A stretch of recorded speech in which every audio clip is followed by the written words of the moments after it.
Os veciños de Os Caíros non ocultaban este mediodía a súa satisfacción. Na reunión a tres bandas mantida entre os seus representantes, Concello e compañía, Orange comprometíase a facer un estudo para avaliar posibles ubicacións para a nova antena lonxe das vivendas. Que non vai a poñer a antena na zona esa dos Caíros e que vai a negociar co Ayuntamiento, vai a falar co Ayuntamiento posibles ubicacións. De feito, eles teñen un mapa donde teñen un cuadradiño, en ese cuadradiño é a área onde queren ubicar a antena. Nos dixémoslle que queremos como mínimo 1 kilómetro a redonda, que non afecte as casas. Entonces eles comprometéronse en mirar ubicacións 1 kilómetro a redonda. Durante o encontro tamén celebraron que o representante da compañía recoñecera que fora un erro comezar as obras sen informar os veciños, algo que non se repetirá, asegurou, no futuro. Noutra reunión, comunicarnos que ubicacións son e falar con esos veciños, non a ver se están de acordo, sino se hai algún veciño afectado.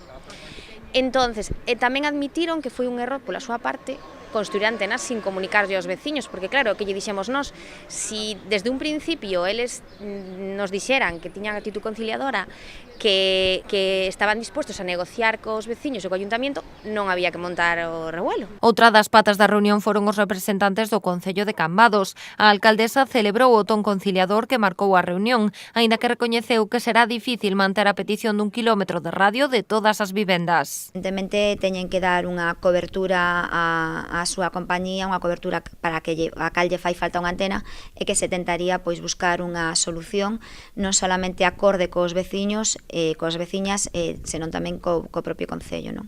Xa buscar unha ubicación na que non exista conflito para que non volva a suceder unha situación como esta e que vai a ser un proxecto que en un principio vai quedar paralizado polo menos ata o ano 2018 ben avanzado. As tres partes quedaron emprazadas a un novo encontro, aínda sen data.